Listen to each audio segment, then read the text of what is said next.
Bonjour à tous et bienvenue à Catch Club 1. On se retrouve pour la review des Survivor Series War Games 2024. Donc comme d'habitude, je vais vous donner les résultats, puis à la fin de la vidéo, on fera un petit point sur les blessures suite au show. Mais d'abord, pour info, donc hier, je n'avais pas pu faire de live kick-off pour les Survivor Series et j'étais en retard pour le live réaction. Mais c'est parce que, comme vous le savez, hier soir, j'étais invité à un show de catch de la UFW pour faire mes débuts en tant que commentateur et annonceur. Merci beaucoup tout le monde, c'est un plaisir d'être avec vous. Ali, Ali, Ali, Ali, Ali, Ali. Déjà, j'ai reçu autant d'amour de ma vie, c'est incroyable, c'est un plaisir d'être avec vous ce soir à Oberschenbolzheim pour ce magnifique show de la UFW. Merci beaucoup. Merci beaucoup. Maintenant, c'est l'heure du main event.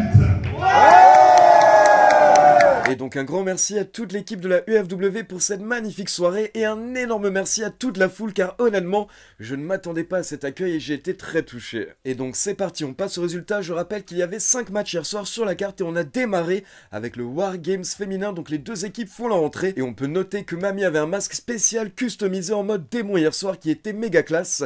Et pendant les entrées des deux équipes, les commentateurs nous parlent un petit peu de statistiques et ils nous expliquent que les catcheuses de la team des Babyface ont déjà effectué un total de 18 War Games, alors que les catcheuses de l'équipe des Heels ont seulement effectué 9 Wargames, donc gros avantage normalement niveau expérience du côté des Face. Le match a démarré avec Bayley et Nia Jax et donc toutes les 3 minutes vous avez une catcheuse qui les rejoint. La première à les rejoindre était Naomi, comme les Face avaient l'avantage. Et donc petit à petit toutes les catcheuses font leur entrée et petite remarque par rapport à ce match, comme vous le savez, il n'y avait pas énormément de construction, il n'y avait pas énormément de storytelling et ça s'est un petit peu ressenti hier soir lors du match, mais par contre, comme j'en avais parlé dans la vidéo prédiction, j'imaginais que les catcheuses allaient tout donner pendant le match, et clairement c'est ce qui s'est passé. Déjà on a eu pas mal d'armes qui ont été utilisées pendant le match, puis par exemple au niveau des méga spots, à un moment on a Io Sky et Tiffany Stratton qui sont toutes les deux en haut de la cage, et vous avez Io Sky qui effectue un moonsault avec une poubelle sur la tête, et derrière vous avez Tiffany Stratton qui effectue une Swanton Bomb également du haut de la cage, donc c'était une énorme séquence.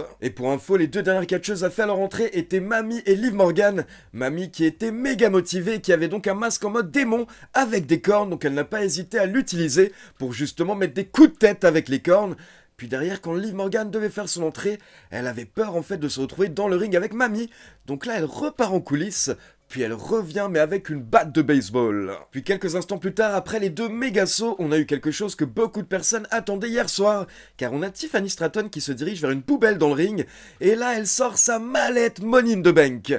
Elle ne l'avait pas lors de son entrée, mais en fait, elle était cachée dans une poubelle qu'elle avait placée dans le ring. Donc là, elle sort sa mallette Money in the Bank et devant elle, elle a Nia Jax et Liv Morgan qui sont toutes les deux KO. Donc là, Tiffany Stratton n'avait plus qu'à choisir pour remporter un titre. Mais d'un coup, vous avez Raquel Rodriguez qui vient la confronter et lui demander ce qu'elle est en train de faire, et derrière vous avez Io Sky qui intervient et qui met un coup d'extincteur pour calmer tout le monde. Donc au final Tiffany Stratton n'a pas pu cash in. Et pendant que Io Sky a aveuglé tout le monde avec l'extincteur, Mamie en a profité car un peu plus tôt les Heels avaient sorti une paire de menottes, mais là c'est Rhea Ripley qui a chopé les menottes et elle a menotté Raquel Rodriguez au corps, donc forcément pour la suite du match Raquel Rodriguez était limitée. Puis toujours au niveau des gros spots, on a Naomi et Bianca Belair qui ont porté un powerbomb sur Nia Jax à travers une table. Et un peu plus tard, on a Mamie et Liv Morgan qui se battent sur les cordes. Liv Morgan qui tente de porter son finisher à Mamie depuis les cordes à travers une table. Mais Mamie l'a contré et au final, Rhea Ripley a porté son Riptide sur Liv Morgan à travers la table pour la victoire. Et donc vraiment un grand bravo à toutes les catcheuses qui ont tout donné pendant le match. Mais imaginez un instant à quel point le match aurait été encore plus stylé si on avait eu vraiment une grosse storyline ou un enjeu dans ce match. Ensuite, on enchaîne avec LA Knight qui défend le titre US contre Shinsuke Nakamura. Nakamura qui a fait une magnifique entrée avec la nouvelle version de son thème et une tenue en mode samouraï hier soir avec le masque. C'était vraiment très dark et très stylé de la part de Nakamura. Nakamura qui est un habitué des grandes entrées, mais là c'était dans un style différent. Et donc avec cette version de Nakamura, on a un Shinsuke qui est un peu plus intense, un peu plus vicieux. Et ça s'est vu hier soir à la fin du match, car au bout d'environ 10 minutes, on a Nakamura qui porte un petit aveuglement à LA Knight. Et quelques secondes plus tard, il en profite pour porter le Kinshasa pour la victoire. Donc Shinsuke Nakamura remporte le titre des États-Unis hier soir lors des Survivor Series. Et vous savez, j'adore LA Knight, donc je suis pas forcément heureux que LA Knight ait perdu le titre US, mais en même temps, j'adore également Shinsuke et j'avais tellement peur qu'il soit de retour pendant 3-4 semaines puis que derrière il disparaisse à nouveau. Donc honnêtement, ça me fait tellement plaisir de voir Shinsuke Nakamura remporter le titre US, surtout que là il s'est un petit peu réinventé, il a évolué on va dire au niveau de son personnage, au niveau de sa présentation. Donc j'espère que c'est la bonne, on va dire, pour Shinsuke Nakamura et que les bookers vont bien l'utiliser, qu'ils vont bien le booker, mais en tout cas c'est méga stylé qu'il ait récupéré le titre US. Et donc à côté de ça, comme je l'ai dit, je suis pas heureux que LA Knight ait perdu le titre, car je pense que LA Knight avait encore beaucoup de choses à raconter en tant que champion, et que malheureusement il n'a pas eu de grande rivalité pendant qu'il était champion US. Mais par contre en soi, LA Knight n'a plus vraiment besoin du titre US, car dorénavant, LA Knight est une superstar établie de la WWE, et il est utilisé pour les publicités, il est utilisé pour les interviews, il est sur les affiches, etc. Donc LA Knight dorénavant est une vraie superstar de la WWE, et même sans titre US, il continuera à réussir. Puis on enchaîne avec Bron Breakker qui défend le titre intercontinental contre Sheamus et Ludwig Kaiser. Je pense qu'on peut dire qu'on a eu un bon banger, une bonne bagarre. Et à un moment, on a vraiment cru que Sheamus allait remporter enfin le titre intercontinental, car il avait porté le Bro Kick sur Bron Breakker et il était à 2 doigts de remporter le match, mais au dernier moment, Ludwig Kaiser a tiré l'arbitre à l'extérieur du ring. Et donc là, vous avez Kaiser et Sheamus qui se battent à l'extérieur du ring, et Kaiser qui utilise le Shillelagh pour s'acharner sur les côtes de Sheamus. Puis derrière, il continue à se battre dans le ring, et Kaiser réussit à porter un DDT à Sheamus. Sauf que là, Bron Breakker se réveille, et il enchaîne avec un spear sur Kaiser, puis un spear sur Sheamus pour la victoire. Et honnêtement, comme beaucoup d'entre vous, j'aurais aimé que Sheamus remporte enfin le titre intercontinental, voire même que Ludwig Kaiser remporte le titre pour la première fois. Mais honnêtement, Bron Breakker est tellement bon en tant que champion, que Breakker qui conserve, ça me va totalement. Puis on enchaîne avec Gunther qui défend le titre World Heavyweight contre Damien Priest, et donc là l'histoire du match, c'était que Gunther est toujours un petit peu en plein doute, et qu'il n'avait pas sa confiance en lui justement pendant les premières minutes du match, jusqu'au moment où il réalise que Damien Priest s'est fait mal à l'épaule, et là on a senti Gunther qui s'est réveillé un petit peu comme un requin, qui a senti le sang, et à partir de ce moment-là Gunther était beaucoup plus concentré, beaucoup plus chaud. Mais malgré ses douleurs à l'épaule, Damien Priest réussissait à tenir le coup, et on pouvait voir que ça commençait à faire à nouveau douter Gunther vers la fin du match. Et donc vers la fin, les deux catcheurs se retrouvent sur les cordes, mais là Damien Priest pousse Gunther et donc il le fait tomber dans le ring, et pendant ce temps Damien Priest tombe à l'extérieur du ring. Et donc là l'arbitre s'occupe de Gunther dans le ring, et pendant ce temps à l'extérieur vous avez Finn Balor qui débarque, il monte sur les escaliers en métal et là il porte le coup de grâce sur Damien Priest à l'extérieur. Mais pour info, il faut savoir que Gunther n'a pas apprécié cette intervention, donc il sort du ring, il voit Finn Balor, et là il lui fonce dessus et il lui porte un big boot. Mais bon, Gunther va également profiter de la situation, donc il ramène Damien Priest dans le ring, il lui porte un powerbomb, puis des coups de coude, et il termine le travail avec une soumission pour la victoire. Donc le ring général conserve le titre World Heavyweight, et honnêtement comment se plaindre vu que Gunther est excellent, mais en même temps la WWE a tenté de protéger Damien Priest car au final il a perdu à cause de l'intervention de Finn Balor, et justement après le show Damien Priest a tenté d'attaquer Finn Balor en coulisses, mais au final les membres de Judgment Day ont aidé Finn Balor, et donc au final c'est Judgment Day qui a mis une fessée à Damien Priest après le show. Et donc du coup maintenant Gunther va devoir se trouver un nouvel adversaire pendant que Damien Priest et Finn Balor vont se relancer apparemment dans leur rivalité. Et donc on passe au main event, le War Games masculin avec la team New Bloodline contre la team OG Bloodline. Donc d'abord vous avez la team New Bloodline qui font leur entrée tous ensemble sur la musique de Solo Sikoa. Puis derrière vous avez la team OG Bloodline qui font leur entrée un par un avec Jey Uso en dernier, et justement le match va démarrer avec Jey Uso et Tama Tonga. Et là directement au niveau des entrées, la WWE a commencé à nous raconter l'histoire du match, car déjà au niveau de la team New Bloodline on a directement envoyé les gros renforts en numéro 2 et numéro 3 avec Bronson Reed et Jacob Fatu. Puis du côté de la team OG Bloodline, en numéro 3, CM Punk voulait faire son entrée, donc là l'arbitre ouvre la cage, CM Punk avance, mais directement, Roman Reigns bloque CM Punk avec son bras, et Roman Reigns dit à Sami Zayn de faire son entrée. Donc à partir de ce moment-là, c'est très tendu dans la cage entre Roman Reigns et CM Punk.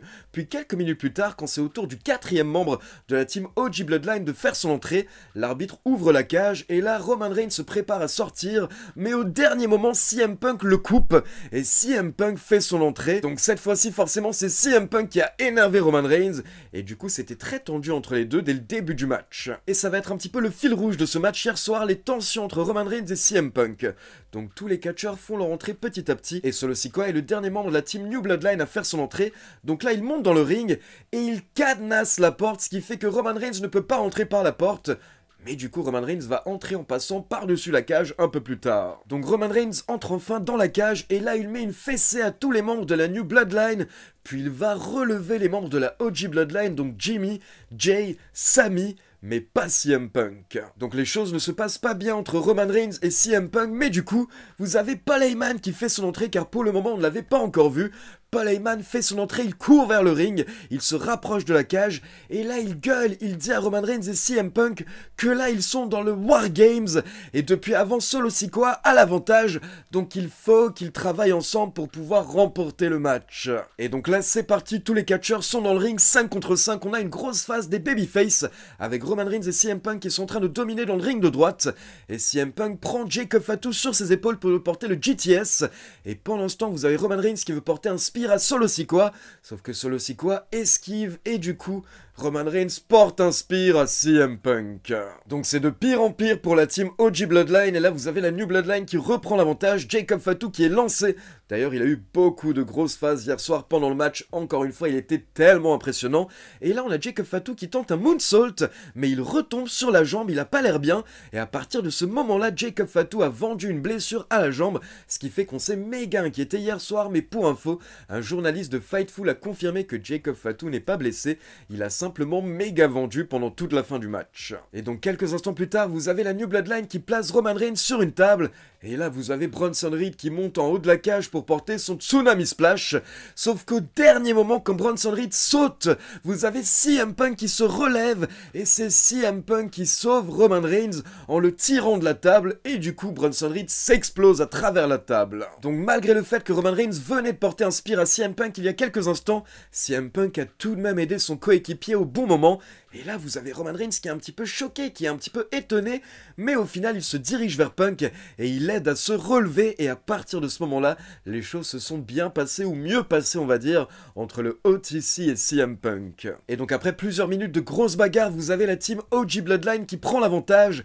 et là ils sont tous debout pendant que Solo Sikoa galère à se relever, et Solo Sikoa se retrouve entouré par la team OG Bloodline, et là c'est parti, Solo Sikoa se prend un double super kick des Usos, puis un Hell of a Kick de Sami Zayn, derrière le GTS de CM Punk, et pour finir le spear de Roman Reigns, et donc le OTC effectue le tombé pour la victoire. Et attention, après le match, vous avez Jey Uso, Jimmy Uso, Sami Uso et Roman Reigns qui célèbrent ensemble. Ils se font un gros câlin.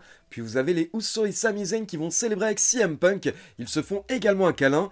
Mais donc CM Punk et Roman Reigns ne célèbrent pas ensemble, jusqu'au moment où toute l'équipe se retrouve au milieu du ring. Et là, vous avez Sami Zayn qui tente un petit peu de raisonner Roman Reigns en lui disant « Bro, on a gagné tous ensemble, on a gagné avec Punk ».